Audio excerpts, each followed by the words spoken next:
پاٹدار آواز پر میں نے چونک کر سر اٹھایا۔ آستانے کے اندرونی کمرے کا دروازہ کھلا تھا اور سامنے ایک موٹی تازی عورت کھڑی ہوئی متلاشی نظروں سے آس پاس دیکھ رہی تھی۔ مجھ سمیت کئی عورتیں گردن گھما گھما کر نظام الدین کی بیوی کو تلاش کر رہی تھیں۔ اس وقت آستانے کے اندر داخل ہونے کی باری اس کی تھی۔ سبھی کے چہرے پر امید اور انتظار کی ملی جلی کیفیت تھی۔ کافی دیر گزر گئی مگر نظام الدین کی بیوی کہیں سے نہ نکلی۔ عورتیں اب ہلکی پھلکی سرگوشیاں کرنے لگی تھیں۔ ہر ایک کو جلدی تھی کہ پہلے اس کا نمبر آ جائے۔ سب کے سب پاس اور امید کے ساتھ اس آستانے پر آئی تھیں، مگر اس سے پہلے کہ کوئی اور عورت اپنی باری کے لیے ملازمہ سے سفارش کرتی، اچانک کونے سے ایک دبلی پتلی سی لڑکی اٹھ کھڑی ہوئی۔ میں ہوں جی نظام الدین کی بیوی، اس نے باریک سی آواز میں کہا، اور اس کے ساتھ موجود موٹی سی پختہ عمر کی عورت اٹھ کر اس کے ساتھ کھڑی ہو گئی تھی اور اس وقت اسے گھورتے ہوئے کہہ رہی تھی، بالکل ہی عقل سے پیدل بہو ملی ہے، کسی کام کی نہیں، نہ ہاتھ پاؤں چلتے ہیں اور نہ ہی دماغ، اور اب تو یہ حال ہے کہ کان بھی کام کرنا بند کر چکے ہیں۔ کب سے سرکار کی ملازمہ تمہیں آواز دیے جا رہی ہے مگر تم ہو کہ سنتی ہی نہیں۔ چلو جلدی، کہیں سرکار کو غصہ نہ آ جائے۔ ساس نے بہو کو بازو سے پکڑا اور بیٹھی ہوئی عورتوں کو ادھر ادھر دکھیلتی ہوئی بہو کو گھسیٹتی آستانے کے اندرونی کمرے کے دروازے کے سامنے پہنچ گئی، جہاں ملازمہ دونوں ہاتھ چوکھٹ پہ رکھے ان دونوں کو ہی گھور رہی تھی۔ اندر صرف وہی لڑکی جانے کی جس کا مسئلہ ہے، باقی کسی کو اس کے ساتھ اندر جانے کی اجازت نہیں ہے، چاہے ساس ہو، ماں ہو، شوہر ہو یا کوئی بھی شخص، آپ کو باہر ہی انتظار کرنا پڑے گا۔ موٹی سی ملازمہ نے نظام الدین کی بیوی کا بازو پکڑا اور چھپاک سے اسے لے کر اندر داخل ہو گئی۔ ساس برا سا منہ بنا کر دروازے کے باہر کھڑی رہ گئی۔ کچھ دیر انتظار کرنے کے بعد وہیں چوکھٹ کے ساتھ لگ کر بیٹھ گئی۔ صحن میں بیٹھی ہوئی تمام عورتیں پھر سے سر جوڑ کر سرگوشیوں میں مگن ہو گئی تھیں اور اپنی اپنی باری کا انتظار کرنے لگیں۔ میں نے بھی سر جھکا کر اپنی گود میں دھرے ہوئے اپنے ہاتھوں کو دیکھا اور اپنی باری کا انتظار کرنے لگی۔ مجھے یہاں بیٹھے ہوئے کافی دیر گزر گئی تھی۔ میرے ماتھے پر ہلکا ہلکا پسینہ آ رہا تھا، اور کیوں نہ آتا، میں ایسا کام پہلی مرتبہ کر رہی تھی۔ آستانے کا ماحول مجھے سخت وحشت میں مبتلا کر رہا تھا۔ ایک کھلے سے احاطے کے سامنے صرف ایک ہی کمرہ تھا جہاں سرکار موجود تھی۔ احاطے میں جاں بجاں سیاہ رنگ کی بلیاں چل رہی تھیں، کوئی دیوار پر بیٹھی تھی اور کوئی منہ میں گوشت کا ٹکڑا دبائے دانتوں سے اسے بھنبھوڑ رہی تھی۔ ان بلیوں کو دیکھ کر مجھے بہت خوف محسوس ہو رہا تھا، اور آستانے کے باہر دو ادھورے ستون تھے جن کی اونچائی انسانی قد سے بھی آدھی تھی۔ ان ستونوں کے عین اوپر سیاہ رنگ کی بلیوں کی مورتیں بنا کر نصب کی گئی تھیں۔ وہ مورتیاں اس قدر خوفزدہ کرنے والی تھیں کہ انہیں دیکھنے کے بعد ہمت ہی نہیں ہو رہی تھی۔ آس پاس گھومنے والی سیاہ بلیوں کی سرخ آنکھیں مجھے اپنے وجود پر گرتی ہوئی محسوس ہو رہی تھیں۔ یوں لگ رہا تھا جیسے وہ مجھے اپنے شکار کے طور پہ دیکھ رہی ہوں۔ میں نے گھبرا کر ادھر ادھر نظر دوڑائی۔ مجھ سمیت احاطے میں کئی اور عورتیں موجود تھیں، جوان اور ڈھیر عمر، مگر کوئی بھی ان بلیوں کو دیکھ کر ایسے نہیں گھبرا رہی تھی جیسی گھبراہٹ مجھ پر طاری تھی۔ میں نے خود کو تسلی دی، سرکار کی یہ بلیاں تو پورے شہر میں مشہور تھیں۔ ان کرامت والی بلیوں اور سرکار کے ہاتھ کا یہ اثر تھا کہ مجھ جیسی کئی عورتیں امید لے کر سرکار کے دربار پر آ جایا کرتی تھیں۔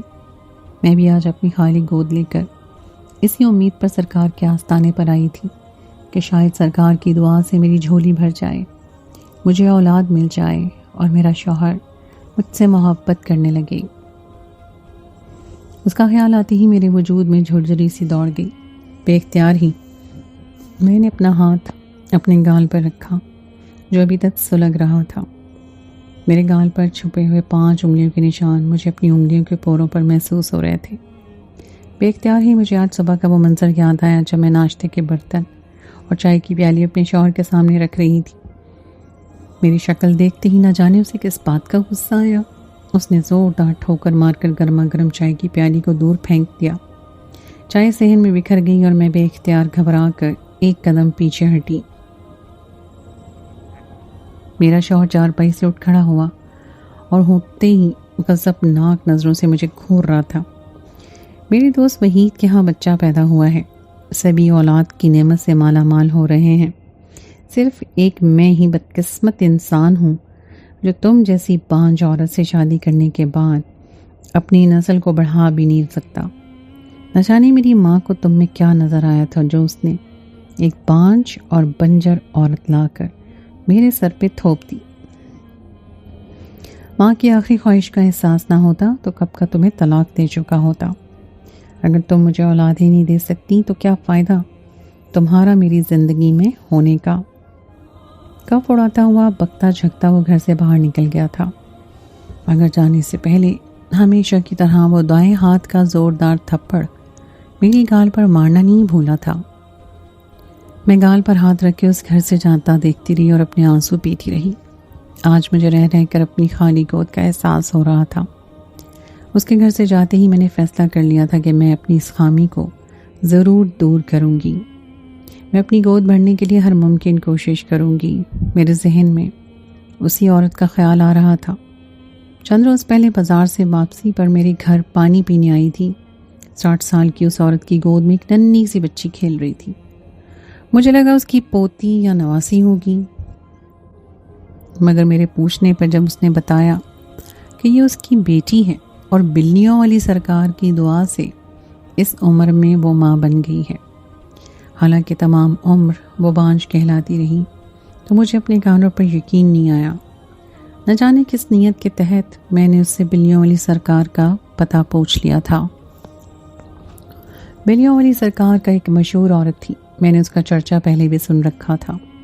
مشہور تھا کہ جو بھی عورت خالی گود دے کر اولاد کی خواہش میں بلیوں والی سرکار کے در پر جاتی تھی تو وہ ایک رات میں ہی اسے حاملہ کر دیتی تھی۔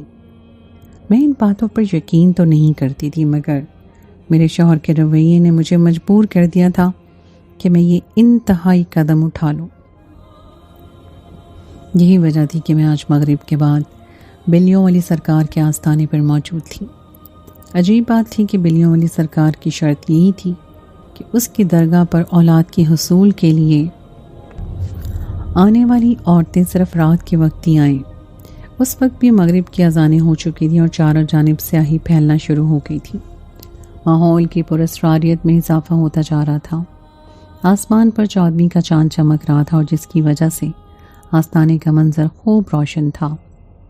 14ویں کے چاند کی روشنی میں آس پاس گھومتی ہوئی سیاہ بلیاں ماحول کو مزید ہیبت ناک بنا رہی تھیں۔ میں اپنی خیالوں میں گم اپنی باری آنے کا انتظار کر رہی تھی جب اچانک مجھے اپنے دائیں جانب سرسراہٹ سی محسوس ہوئی۔ میں بری طرح سے چونک گئی اور جب میں نے گردن گھما کر اپنی دائیں جانب دیکھا تو میرا دل اچھل کر حلق میں آ گیا۔ منظر ہی کچھ ایسا تھا، سیاہ رنگ کی بالکل ایک سیاہ بلی جو رات کی تاریکی کا حصہ معلوم ہو رہی تھی، اپنے پنجے سے میری چادر کو رید رہی تھی۔ وہ سیدھا میری آنکھوں میں جھانک رہی تھی۔ اس کی طرف مڑتے ہی بے اختیار میں نے اس کی آنکھوں میں دیکھا۔ گہری سیاہ رنگ والی بلی کی آنکھیں سرخ تھیں۔ مجھے اپنی جانب دیکھتے پا کر اچانک اس کے حلق سے ایک غراہٹ سی بلند ہوئی۔ میرے اعصاب خطا ہو گئے۔ بے اختیار ہی میرے گلے سے ایک گھٹی گھٹی سی چیخ نکل گئی۔ میرے آس پاس موجود عورتیں چونک کر میری جانب متوجہ ہو گئیں۔ میں خوف سے تھر تھر کانپ رہی تھی، حالانکہ اس سے پہلے میں نے گھر میں کئی بلیاں پالی تھیں، مگر اس آستانے کی بلیوں میں ایک عجیب سی وحشت تھی۔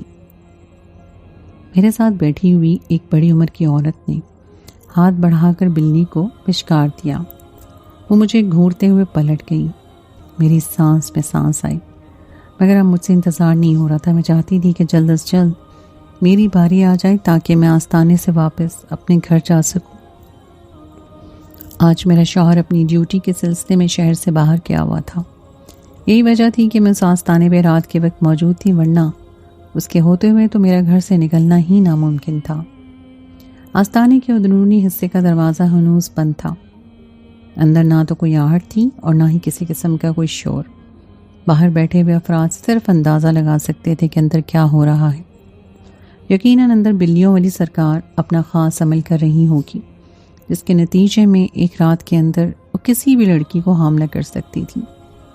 ساس کی باتوں سے میں نے اندازہ لگا لیا تھا کہ وہ لڑکی بھی اولاد کی محرومی کا شکار ہے۔ مجھے بے ساختہ ہی اس سے ہمدردی سی محسوس ہوئی۔ مجھے یاد تھا میری شادی کو گزرے 10 سال میں نے کس طرح گزارے تھے۔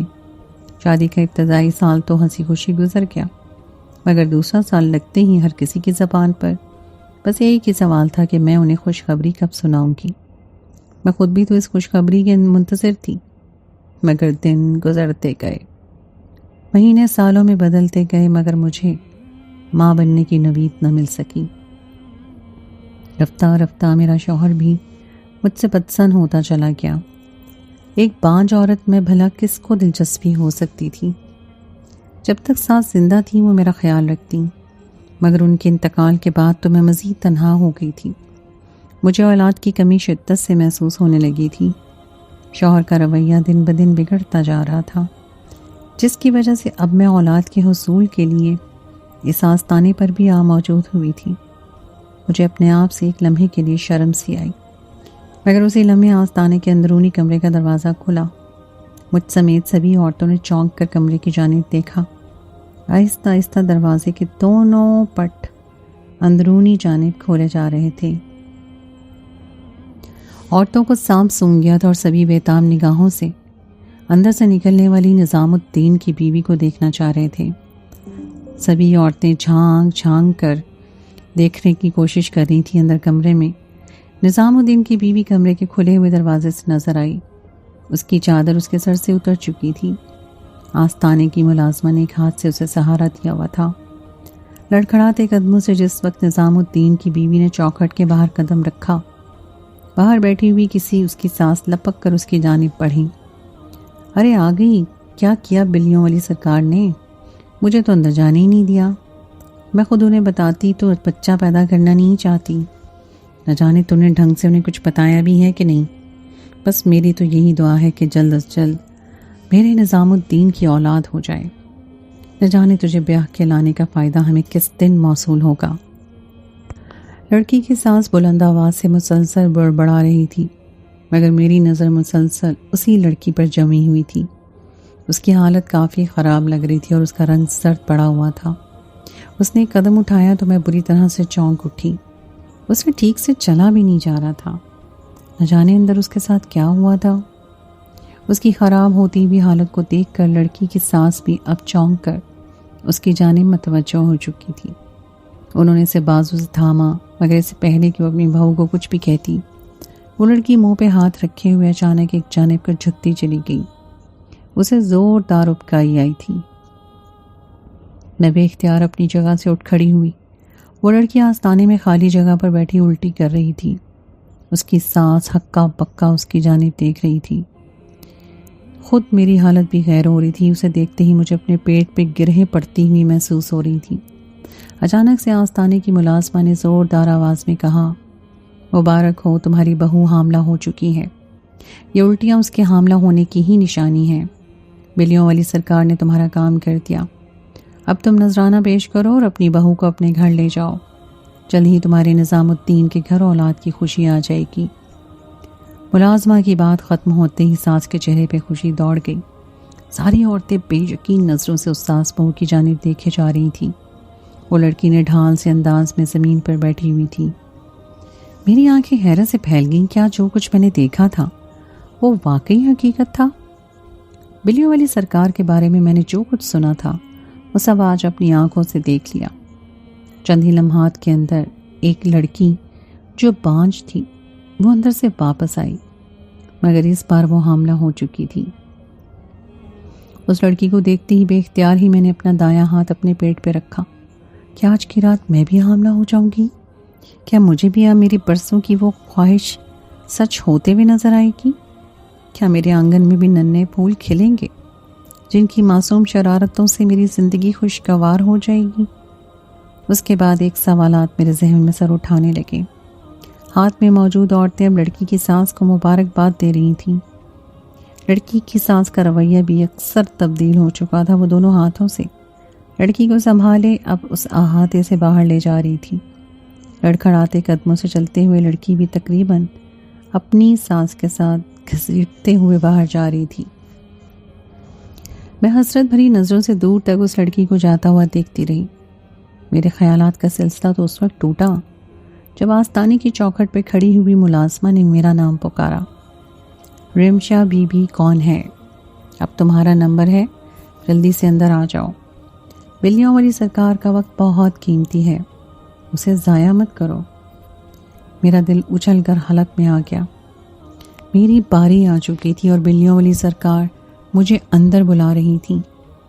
احاطے میں بیٹھی ہوئی عورت رشک بھری نظروں سے میری جانب دیکھ رہی تھی۔ وہ سب کے سب شاید میری طرح حالات کی ستائی ہوئی اور اولاد کی محرومی کا شکار تھیں۔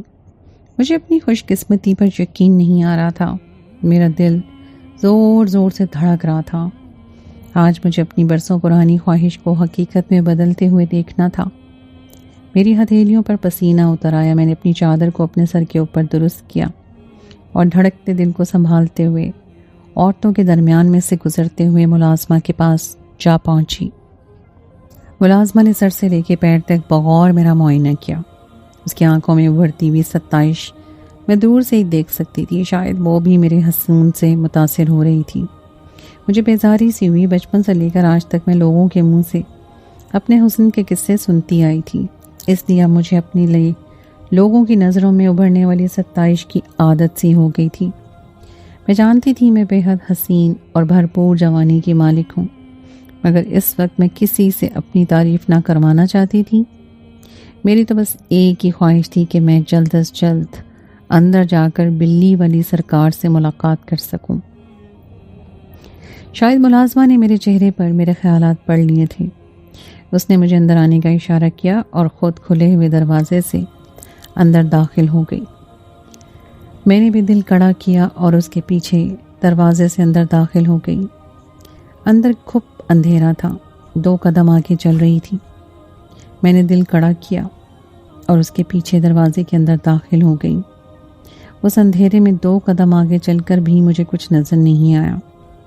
مجھے تھوڑی پریشانی سی ہوئی۔ اچانک میں بری طرح سے چونک اٹھی۔ میرے پیچھے کھٹاک کی آواز سے دروازہ بند ہو چکا تھا۔ ملازمہ نے دروازہ بند کر کے اسے کنڈی لگا دی تھی۔ میں نے اندھیرے میں گھورتے ہوئے ملازمہ کو ڈھونڈنا چاہا، مگر میری آنکھیں ابھی اس اندھیرے کی عادی نہیں ہوئی تھی۔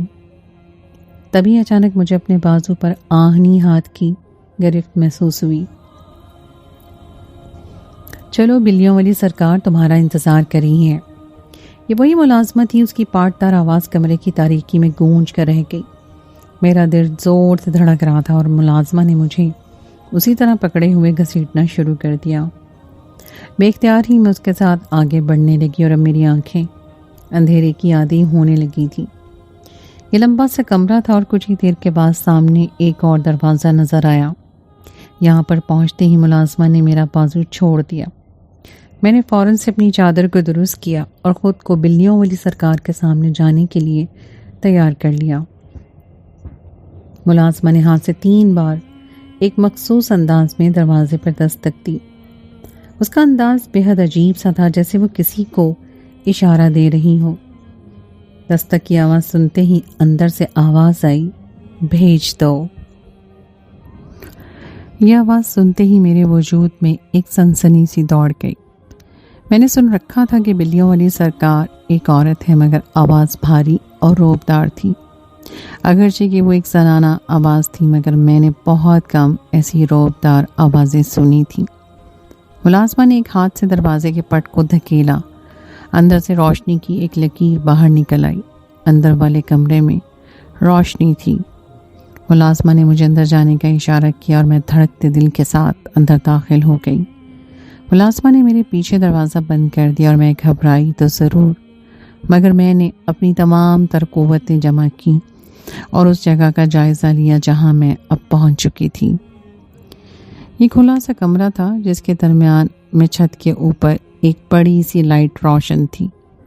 روشنی کا گول دائرہ کمرے کے درمیان میں فرش پر پڑ رہا تھا۔ اس گول دائرے پر میری نظر پڑی تو میرا دل اچھل کر حلق میں آ گیا۔ وہاں ایک سیاہ لباس میں ملبوس لمبے بالوں والی عورت بیٹھی مجھے دیکھ رہی تھی۔ اس کے گھٹنے کے پاس ایک سیاہ رنگ کی بلی بیٹھی ہوئی تھی، جس کی ریشمی بالوں پر وہ عورت ہاتھ پھیرتے ہوئے اسے سہلا رہی تھی۔ بے اختیار ہی میرے دل میں خوف سا پیدا ہوا۔ وہاں کیوں کھڑی ہو، آگے آؤ، بلیوں والی سرکار کی روبدار آواز کمرے میں گونجی۔ میں کسی ٹرانس سے کیفیت میں چلتی ہوئی عین اس کے سامنے جا کر بیٹھ گئی۔ میں نے اپنی نظر جھکا لی تھی۔ مجھے یاد آیا کہ میں یہاں کس مقصد کے لیے آئی ہوں۔ بلیوں والی سرکار مجھ سے پوچھ رہی تھی۔ میرا دل چاہا کہ میں پھوٹ پھوٹ کر رو دوں۔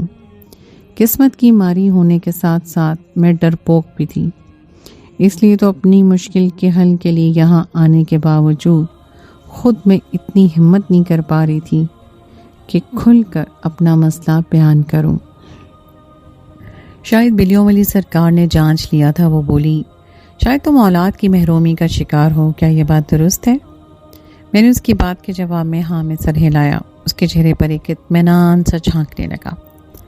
فکر کرنے کی کوئی ضرورت نہیں ہے، تم بالکل ٹھیک جگہ پر پہنچی ہو، تمہیں جلد ہی اولاد کی خوشی مل جائے گی۔ اس کی بات کے جواب میں اچانک میں نے سر اٹھا کر اس کی جانب دیکھا۔ بلیوں والی سرکار کی آنکھیں چمک رہی تھیں۔ میں نے اسے اپنے شوہر کے برے رویے کے بارے میں بھی بتایا اور جو اولاد کی نہ ہونے کی وجہ سے دن بدن مزید خراب ہوتا جا رہا تھا۔ بلیوں والی سرکار نے میری بات کے جواب میں اپنی آنکھیں موند دیں۔ کچھ ہی دیر کے بعد اس نے اپنے دائیں جانب ہاتھ کر کے ایک بڑا سا برتن اٹھایا اور اپنے سامنے رکھ لیا۔ میں حیرت ناک نظروں سے یہ منظر دیکھ رہی تھی۔ اس کی مٹھی سے برتن کے اندر ہاتھ ڈال کر کچھ باہر نکالا۔ وہ چینی تھی۔ بلیوں والی سرکار کی آنکھیں بند کر کے کچھ دیر تک چند الفاظ دہراتی رہیں۔ وہ منہ میں کچھ بدبدا رہی تھی۔ پھر اس نے اسی چینی پر پھونک ماری اور تھیلی میں بند کر کے وہ پیکٹ میرے حوالے کر دیا۔ اس چینی کو اپنے شوہر کو روزانہ پلانا، وہ تمہارا بے دام غلام بن جائے گا، اور جہاں تک بات ہے اولاد کی تو وہ کوئی مسئلہ نہیں ہے۔ تم میرے آستانے پر آ گئی ہو، اب یہاں سے باہر حاملہ ہو کر ہی نکلو گی۔ میری برسوں پرانی خواہش اتنی جلدی پوری ہو جائے گی؟ بلیوں والی سرکار مسکراتے ہوئے کہہ رہی تھی۔ میں نے بے یقینی سے نظر اٹھا کر اسے دیکھا۔ کیا واقعی میری اتنی پرانی خواہش اتنی جلدی پوری وہ کر سکتی تھی؟ بلیوں والی سرکار ایک ڈبے میں ہاتھ ڈال کر کچھ نکال رہی تھی۔ جب اس کا ہاتھ باہر آیا تو اس میں براؤن کلر کا ایک سفوف والا پیکٹ تھا۔ اس پیکٹ کو دیکھتے ہی مجھے نہ جانے کیوں عجیب سا محسوس ہوا۔ بلیوں والی سرکار نے وہ پیکٹ میری طرف بڑھایا اور کہنے لگی، یہ مخصوص دوا ہے، اسے کھا لو، اور ساتھ ہی ساتھ میں اپنا مخصوص عمل کر رہی ہوں، ضرور تمہیں آج حمل ٹھہر جائے گا۔ میں دوائی ہاتھ میں پکڑے بے یقین نظروں سے اس کی جانب دیکھ رہی تھی۔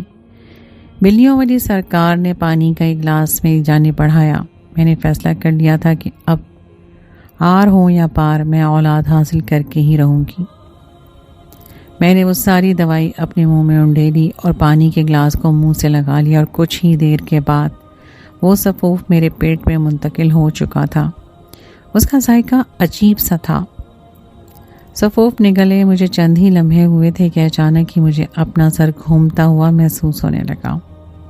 آستانے کے مناظر غائب ہونے لگے۔ سامنے بیٹھی ہوئی بلیوں والی سرکار کی شبیہ کبھی ایک سے دو ہو جاتی اور کبھی وہ مکمل غائب ہو جاتی۔ میں نے دونوں ہاتھوں سے اپنے سر کو تھام لیا، نہ جانے مجھے کیوں ایسا ہو رہا تھا۔ مجھے شدید متلی محسوس ہو رہی تھی اور میں نے اپنے چکراتے ہوئے سر کو سنبھالا اور اٹھنے کی کوشش کی۔ مجھے یہی لگ رہا تھا کہ دوا کا مجھ پر کچھ غلط اثر ہو گیا ہے۔ تبھی اچانک آستانے میں ایک عجیب منظر رونما ہوا۔ میرا دل اچھل کر حلق میں آ گیا۔ کمرے کی جانب بڑھتی ہوئی تاریکی نے مجھ پر وہ راز آشکار کر دیا جس نے میرے اوسان خطا کر دیے۔ میرا سر مسلسل چکرا رہا تھا اور زندگی مجھ پہ تنگ ہوتی جا رہی تھی۔ آستانے کی ہیبت ناک فضا میں بلیوں کا شور بڑھتا جا رہا تھا۔ میرے دل میں صرف ایک ہی خیال آ رہا تھا کہ مجھے یہاں سے بھاگ جانا چاہیے۔ اگر میں ایک لمحے کی تاخیر کروں گی تو نہ جانے میرے ساتھ کیا ہو جائے گا۔ میں الٹے قدموں آستانے کے باہر کی جانب دوڑ پڑی۔ مجھے اپنے پیچھے آوازیں صاف سنائی دے رہی تھیں۔ کانپتے ہاتھوں سے اور لڑکھڑاتے قدموں سے نہ جانے کس طرح میں پہلے آستانے کا دروازہ کھول کر باہر نکلی۔ ملازمہ مجھے دیکھتے ہی لپک کر میری جانب بڑھی، مگر اس سے پہلے کہ اس کا اور میرا سامنا ہوتا، میں آستانے کا بیرونی دروازہ کھول کر باہر احاطے میں جا چکی تھی۔ مجھے زوردار اکائیاں آ رہی تھیں اور احاطے میں موجود عورتیں میری جانب دیکھ رہی تھیں، مگر میں کسی کے جواب دینے سے قاصر تھی۔ گرتے پڑتے قدموں سے چلتے ہوئے میں بلیوں والے آستانے سے باہر نکل آئی۔ اپنی پشت پر میں نے ملازمہ کی دوسری لڑکی کو پکارنے کی آواز سن لی تھی اور میرے جسم میں ایک جھرجھری سی دوڑ گئی تھی۔ بلیوں والی سرکار کے آستانے سے باہر نکلتے ہی نہ جانے مجھے کیا ہوا، ایک زوردار چکر آیا اور میں لڑکھڑا کر زمین پہ گر پڑی۔ اگلے ہی لمحے میں ہوش و خود سے بیگانہ ہو چکی تھی۔ جب مجھے ہوش آیا تو میں ایک ہسپتال کے بستر پر تھی اور کسی نیک راہگیر نے مجھے سڑک پر بے ہوش دیکھ کر ہسپتال پہنچا دیا تھا۔ رات بیت چکی تھی اور مجھے ایک دم خوف سا محسوس ہوا کہ میرے شوہر کے گھر واپسی کا وقت ہونے والا تھا۔ اگر وہ گھر آتا اور میں اسے گھر نہ ملتی تو نہ جانے وہ کیا طوفان اٹھا دیتا۔ ہسپتال سرکاری تھا، اس لیے اخراجات کو کوئی مسئلہ نہیں تھا۔ ہوش میں آتے ہی انہوں نے مجھے چھٹی دے دی۔ میں جلد از جلد اپنے گھر پہنچ جانا چاہتی تھی۔ میرے دوپٹے کے پلو سے کچھ رقم بندھی ہوئی تھی، میں نے رکشے کا کرایہ ادا کیا اور سیدھا اپنے گھر پہنچ گئی۔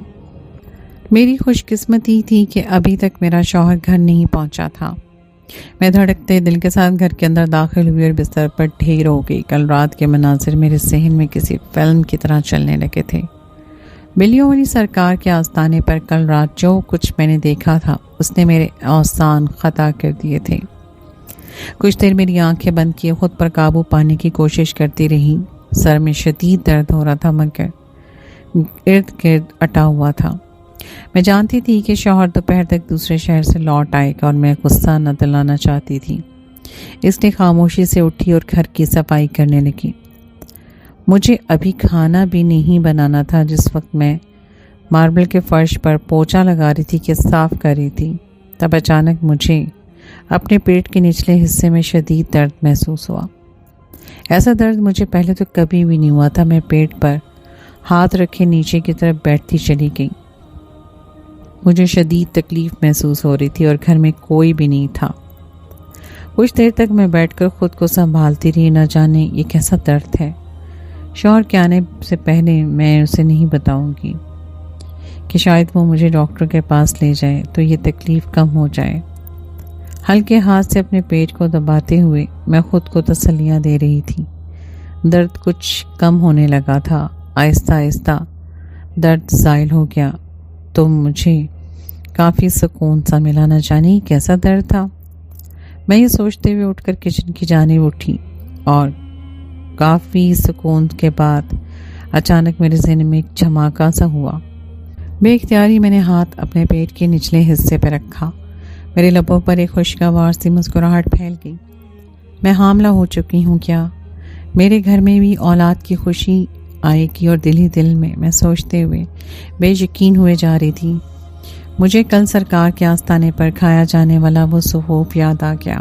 مجھے نہیں پتا تھا کہ ماں بننے کی پہلی علامات کیا ہوتی ہیں، مگر مجھے یقین ہو چکا تھا کہ پیٹ کا یہ درد کسی خاص وجہ سے ہی ہے، اور وہ وجہ یقیناً یہی تھی کہ میں ماں بننے والی تھی۔ خوشی کی ایک تیز لہر میرے دل میں پھوٹی اور تبھی مجھے گیٹ کے باہر گاڑی کا ہارن سنائی دیا۔ میں چونک اٹھی۔ یہ ہارن میرے شوہر کی گاڑی کا تھا اور یقیناً وہ دوسرے شہر سے واپس آ چکا تھا۔ جب وہ اس خبر کے بارے میں سنے گا تو کتنا زیادہ خوش ہوگا۔ میں نے دل ہی دل میں اپنے آپ سے کہا اور تبھی مجھے یاد آیا کہ میرے دوپٹے کے پلو سے چینی کی وہ پڑیاں بندھی ہے جو مجھے بلیوں والی سرکار نے دی تھی۔ مجھے اپنے شوہر کا برا رویہ یاد تھا جو اس نے کام پر جانے سے پہلے میرے ساتھ اپنایا تھا۔ بے اختیار ہی میرا ہاتھ اپنے دائیں گال پر چلا گیا اور وہاں چھپے ہوئے انگلیوں کے نشانات تو مٹ چکے تھے، مگر مجھے اپنے شوہر کا تھپڑ یاد تھا۔ میں جلدی سے کچن میں گئی اور شوہر کی گاڑی کھڑی کرنے کے دوران میں نے ملک شیک تیار کر لیا تھا۔ اس میں نے وہی چینی ڈالی تھی جو مجھے بلیوں والی سرکار نے دی تھی۔ ملک شیک بنانے کے دوران مجھے رہ کر آستانے کے وہ مناظر یاد آ رہے تھے جن سے میں بڑی مشکل سے جان بچا کر بھاگی تھی۔ خوف سے میرا وجود ایک مرتبہ پھر سن ہو گیا تھا، مگر جلد ہی میں نے خود پر قابو پا لیا اور میرا شوہر اندر آ چکا تھا۔ اس کے ماتھے کے بل مجھے دور سے ہی نظر آ رہے تھے۔ میں نے کچن سے نکل کر خوش دلی سے اس کا استقبال کیا، مگر مجھے دیکھ کر اس کے چہرے پہ کوئی رونق نہ آئی، بلکہ اس چہرے کی بیزاری میں اضافہ ہو گیا۔ وہ تھکا ہوا لگ رہا تھا اور میں نے اسے تبدیل کرنے کے لیے لباس نکال کر دیا تو وہ کپڑے اٹھا کر واش روم میں جا گھسا۔ میرے ہاتھوں میں پسینہ آ رہا تھا۔ میں نے اب تک کھانا نہیں بنایا تھا، یقیناً اسے بھوک لگی ہوگی۔ کھانے کا وقت ہو رہا تھا، اگر وہ مجھ سے کھانا مانگے گا تو میں اسے کیا جواب دوں گی؟ رہ رہ کر مجھے یہی خیال ستا رہا تھا۔ میں نے دلی دل میں خود کو تیار کر لیا تھا کہ آج پھر وہ مجھ پر ہاتھ اٹھائے گا، اور شوہر نہا کر نکلا تو میں نے ملک شیک کا گلاس اس کی جانب بڑھا دیا۔ اس نے صوفے پر بیٹھے ہوئے گلاس میرے ہاتھ سے لے لیا اور جیب سے اپنا موبائل نکال لیا۔ میں منتظر تھی کہ وہ گلاس خالی کر کے میری جانب بڑھائے تو میں کچن میں جا کر کھانے پینے کا کچھ بندوبست کروں۔ شوہر گھونٹ گھونٹ کر کے جوس پیتا رہا اور اس کے پاس موبائل پر نظر دوڑاتا رہا۔ تبھی اچانک میں بری طرح سے چونک اٹھی۔ میرا شوہر مجھے اپنے پاس صوفے پہ بیٹھنے کے لیے کہہ رہا تھا۔ میری حیرت کی انتہا نہ رہی۔ اس نے اتنی محبت سے مجھے بلانا تو کب کا چھوڑ دیا تھا، مگر اس وقت وہ پیار بھرے انداز میں مجھے اپنے ساتھ بیٹھنے کا اشارہ کر رہا تھا۔ میں حیران ہوتے ہوئے اس کے ساتھ بیٹھ گئی۔ اس نے ملک شیک کا خالی گلاس کر دیا اور میں نے گلاس لینے کے لیے ہاتھ آگے بڑھایا تو اس نے گلاس سائڈ ٹیبل پہ رکھ دیا اور اپنا موبائل بند کر کے واپس جیب میں ڈال لیا۔ اب وہ مکمل طور پر میری جانب متوجہ تھا۔ میں بے یقین نظروں سے اس کی جانب دیکھے جا رہی تھی۔ یقیناً مجھے یہ آ ہی نہیں رہا تھا کہ یہ میرا وہی شوہر ہے جو کل مجھے تھپڑ رسید کر کے ڈیوٹی پر گیا تھا۔ وہ پیار بھرے انداز میں میرا حال احوال پوچھ رہا تھا۔ میں حیرت کے سمندر میں غوطہ زن تھی۔ اسے الٹے سیدھے جواب دینے لگی۔ وہ کچھ دیر بعد مجھ سے باتیں کرتا رہا، پھر اچانک کہنے لگا، بہت بھوک لگی ہے رمشا، جو کچھ بنایا ہے جلدی سے میز پر لگا دو۔ 2 دن باہر کا کھانا کھا کھا کر میری تو طبیعت ہی اوب گئی ہے۔ اب تمہارے ہاتھ کا بنا ہوا مزیدار کھانا کھانا چاہتا ہوں۔ میری تو سٹی گم ہو گئی۔ میں نے کھانا بنایا ہی نہیں تھا۔ اب میں اسے کیا بتاتی کہ میں تو آستانے سے سیدھا ہاسپٹل جا پہنچی تھی۔ وہاں سے کچھ دیر پہلے ہی تو گھر واپس لوٹی تھی۔ کھانا کس وقت بناتی؟ مجھے افسوس ہونے لگا اتنے عرصے میں اس نے مجھ سے پیار سے بات کی تھی اور اب وہ پھر غصہ ہو جائے گا۔ شاید اس نے میرے چہرے سے بھانپ لیا تھا کہ کچھ گڑبڑ ہے، اس لیے اس نے مجھ سے دوبارہ پوچھا۔ میں مجبور ہو گئی کہ اسے بتا دوں۔ وہ دراصل میری طبیعت کچھ ٹھیک نہیں تھی، اس لیے میں نے کھانا نہیں بنایا۔ اسے کہہ کر میں منتظر تھی کہ کب وہ چیخنا چلانا اور غصہ کرنا شروع کر دے گا، مگر میری حیرت کی انتہا نہ رہی جب وہ بجائے غصہ کرنے کے اچانک مسکرا دی اور کہنے لگا، اوہ ہو، طبیعت خراب تھی تو مجھے بتا دیتی، میں کچھ لے آتا۔ چلو کوئی بات نہیں، ابھی ہوم ڈیلیوری کروا لیتا ہوں، بتاؤ کیا کھاؤ گی؟ وہ موبائل نکال کر مصروف سے انداز میں کہہ رہا تھا۔ اس کے انداز میں اتنی چاہت تھی کہ لگ رہا تھا کہ ہمارے بیچ میں وہ ماہوں سال آئے ہی نہیں جب ہم دونوں ایک دوسرے سے جھگڑا کرتے تھے۔ پھٹی پھٹی آنکھوں سے میں اس کی جانب دیکھ رہی تھی اور تبھی میرا دھیان ملک شیک کی جانب گیا۔ اس میں نے وہی چینی ڈالی تھی جو مجھے بلیوں والی سرکار نے دی تھی۔ بلیوں والی سرکار کے دیے ہوئے سفوف سے میں حاملہ ہو چکی تھی اور اس کی دی ہوئی چینی نے میرے شوہر کی کایا پلٹ دی تھی۔ یہ سب چیزیں مجھے اس کا متقد بنا رہی تھیں، مگر جب مجھے وہاں پر بیتے ہوئے وہ مناظر یاد آتے تھے تو میری روح تک کانپ جاتی تھی اور میرا دل چاہتا تھا میں آئندہ کبھی بلیوں والی سرکار کے آستانے کا رخ نہ کروں۔ میں عجیب دوراہے پر کھڑی ہوئی تھی۔ شوہر کا رویہ دن بدن بہترین ہوتا جا رہا تھا۔ وہ میرے کپڑے، جوتے، کھانے پینے ہر چیز کا خیال رکھنے لگا تھا۔ ہر روز وہ مجھے باہر گھمانے پھرانے لے جاتا۔ ابھی تک میں نے اسے اپنے حاملہ ہونے کی خبر نہیں بتائی تھی۔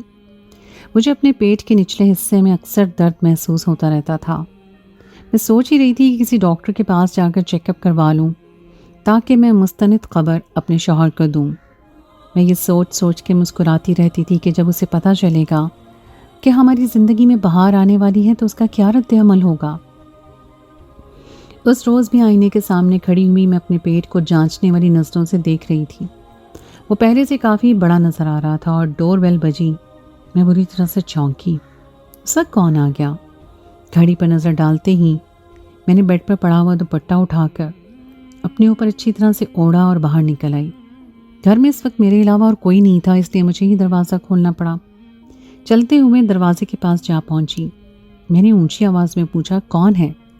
باہر جواباً کوئی نہیں بولا۔ باہر مکمل خاموشی تھی۔ میں پلٹ کر واپس اندر جانے لگی، تبھی دروازہ ایک دفعہ پھر کھٹکھٹایا گیا۔ اب کی بار میں ذرا غصے سے پلٹی اور بغیر کچھ سوچے سمجھے میں نے دروازہ کھول دیا۔ شاید یہی میری سب سے بڑی غلطی تھی، مگر اب کیا ہو سکتا تھا؟ گیٹ کے باہر ایک اڈھیر عمر کی عورت کھڑی تھی۔ اس نے سفید رنگ کا لباس پہنا ہوا تھا اور چادر سے اپنے سر کو ڈھانپا ہوا تھا۔ مجھے دیکھتے ہی مسکرا دی، مگر اسے دیکھتے ہی میرے اوزان خطا ہو گئے۔ میرے قدم گویا زمین میں گڑ کر رہ گئے، کیونکہ وہ کوئی اور نہیں بلکہ بلیوں والی سرکار کے آستانے کی وہی ملازمہ تھی جو لڑکیوں کو اندر بھیجا کرتی تھی۔ اسے دیکھتے ہی مجھے وہ رات یاد آ گئی۔ خوف کی ایک لہر میری ریڑھ کی ہڈی میں دوڑ گئی۔ مجھے اور کچھ سمجھ نہیں آیا۔ میں نے لپک کر دروازہ بند کرنا چاہا، مگر ہاتھ بڑھا کر اس ملازمہ نے دروازے کو پکڑ لیا۔ اس کی طاقت کے آگے میری حیثیت کسی چیونٹی جیسی تھی۔ اس کے چہرے کے تاثرات بدل کر اب غصیلے ہو چکے تھے۔ دروازے کو ایک ہاتھ سے دھکیل کر وہ اندر داخل ہو گئی۔ میں بے بس کھڑی تھی اور مجھے شدید خوف محسوس ہو رہا تھا۔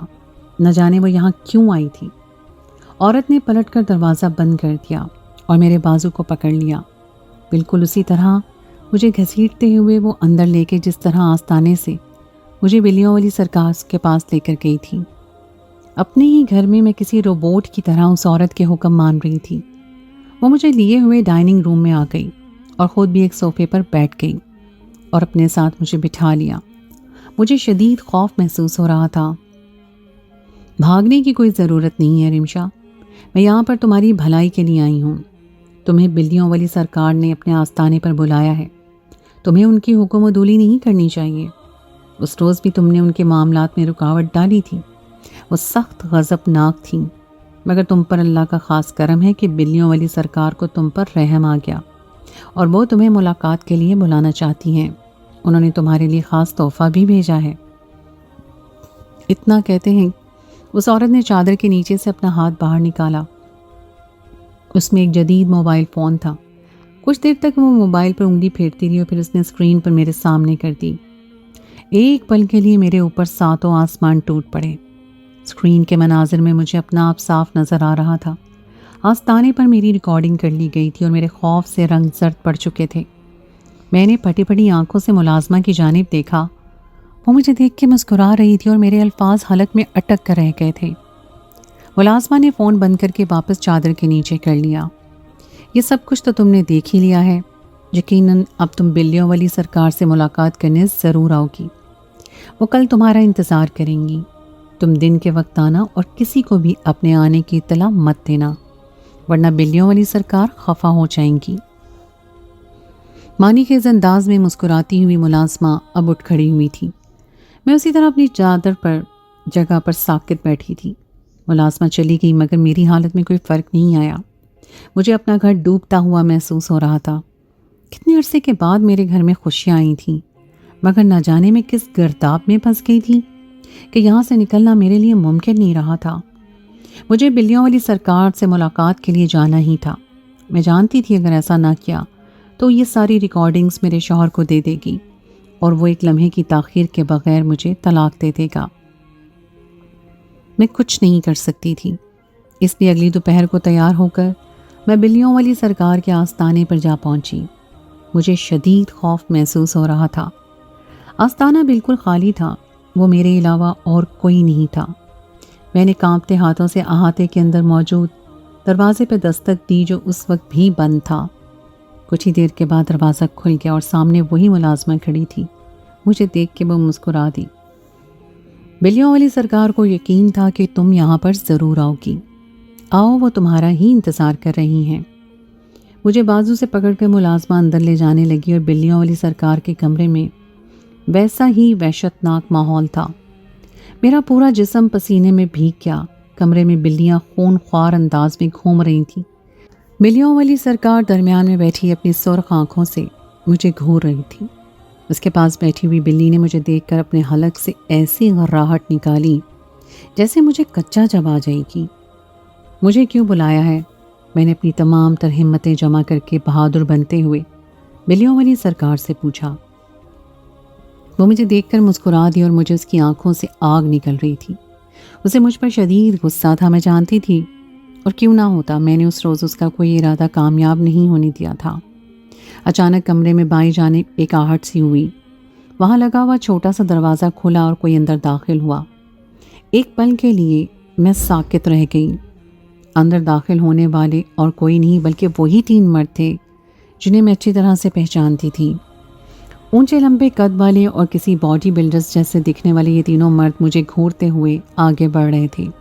میں گھبرا گئی۔ بے اختیار ہی مجھے یاد آیا کہ اس رات ہوا کیا تھا۔ جب مجھے بلیوں والی سرکار نے وہ سفوف کھلایا تو اچانک ہی میرے ہوش و حواس غائب ہونے لگے۔ مجھے کمرے کے تمام مناظر گھومتے ہوئے نظر آ رہے تھے۔ تب میں نے بلیوں والی سرکار کو ایک مخصوص آواز نکالتے سنا۔ اس کی آواز پر ہی کمرے میں موجود وہ چھوٹا سا دروازہ کھلا اور وہاں سے یہ تینوں مرد اندر داخل ہوئے تھے۔ ان کے ہاتھوں میں کیمرے تھے اور ان کے ارادے خطرناک تھے۔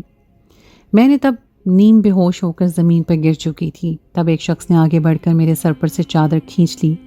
وہ کہہ رہا تھا، غضب کا مال ہاتھ لگا ہے سرکار، اس دفعہ اتنی جوان اور خوبصورت عورت ہے، اس کی نازیبا ویڈیو بنا کر یقیناً اس سے خوب پیسے کمائے جا سکتے ہیں۔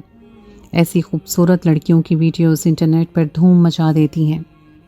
شل ہوتے ہوئے عذاب کے ساتھ اس کی یہ آواز میرے کانوں میں پڑی تھی اور مجھے احساس ہوا تھا کہ میں بلیوں والی سرکار کے آستانے پہ آ کر کس مصیبت میں پھنس چکی ہوں۔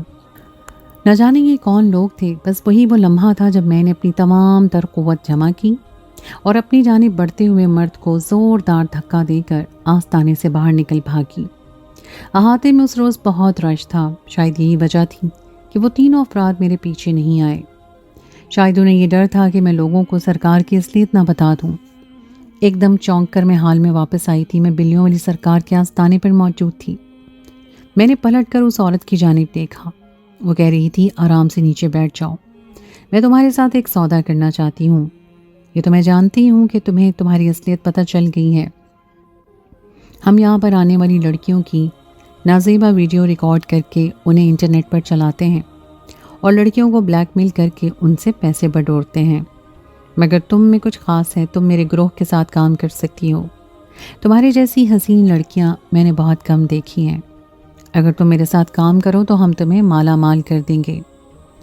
بلیوں والی سرکار کی آواز پر اسرار سی ہو گئی تھی۔ مجھے اپنے گلے میں پھندا فٹ ہوتا نظر آ رہا تھا۔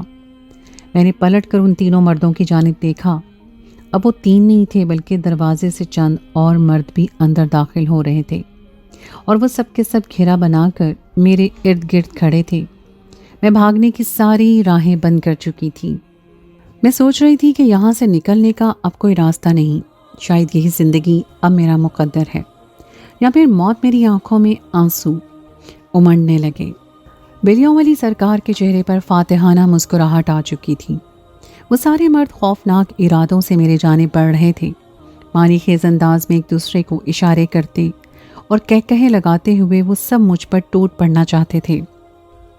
میں نے آنکھیں زور سے بند کر لی اور تبھی اچانک زوردار آواز کے ساتھ آستانے کا دروازہ ٹوٹ کر اندر آ گرا۔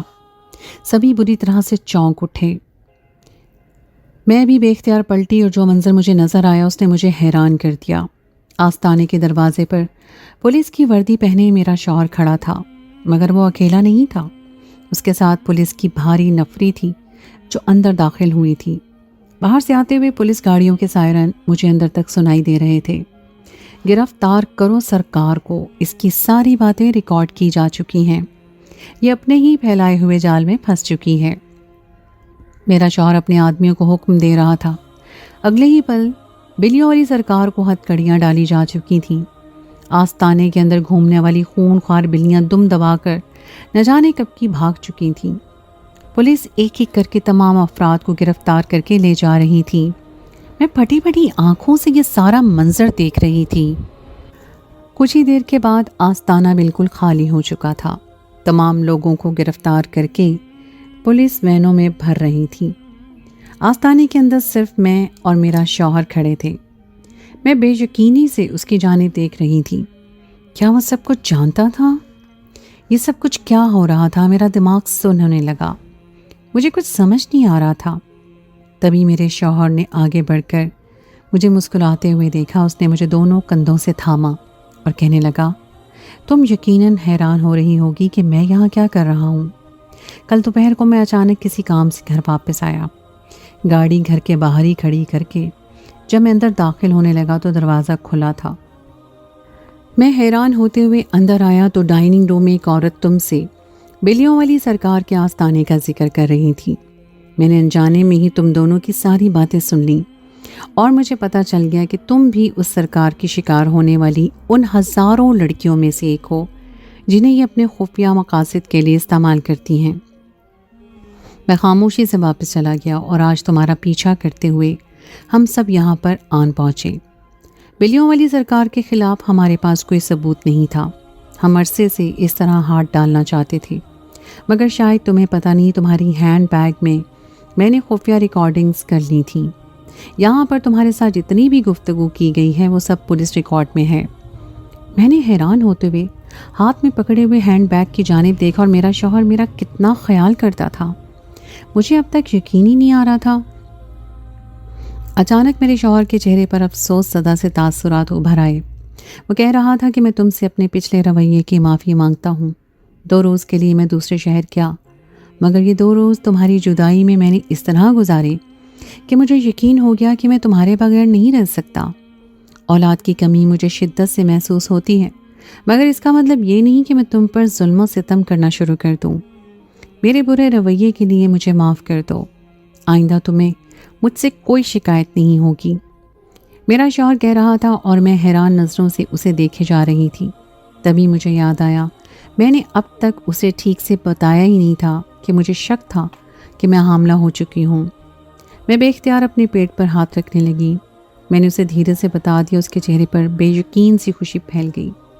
پولیس اہلکاروں کو مجرموں کو جیل لے جانے کی ہدایت کرتا ہوا میرا شوہر مجھے وہاں سے سیدھا ہسپتال لے گیا، اور میری خوشی کی کوئی انتہا نہ رہی جب ڈاکٹر نے مجھے بتایا کہ میرا شک درست تھا، میں واقعی ماں بننے والی تھی۔ بلیوں والی سرکار کا پول کھل چکا تھا۔ کچھ عرصے کے بعد ہی اللہ نے مجھے چاند سا بیٹا عطا کیا۔ میرا شوہر اب میرا بہت خیال رکھتا تھا، مگر مجھے آج تک سمجھ نہیں آئی کہ کیا واقعی بلیوں والی سرکار جھوٹی عورت تھی؟ اگر ایسا تھا تو اس کے دیے ہوئے سفوف نے مجھے ایک ہی رات میں حاملہ کیسے کر دیا؟ یا محض یہ ایک اتفاق تھا کہ میرا حمل عین اسی دن ظاہر ہوا جس روز میں آستانے سے واپس آئی تھی۔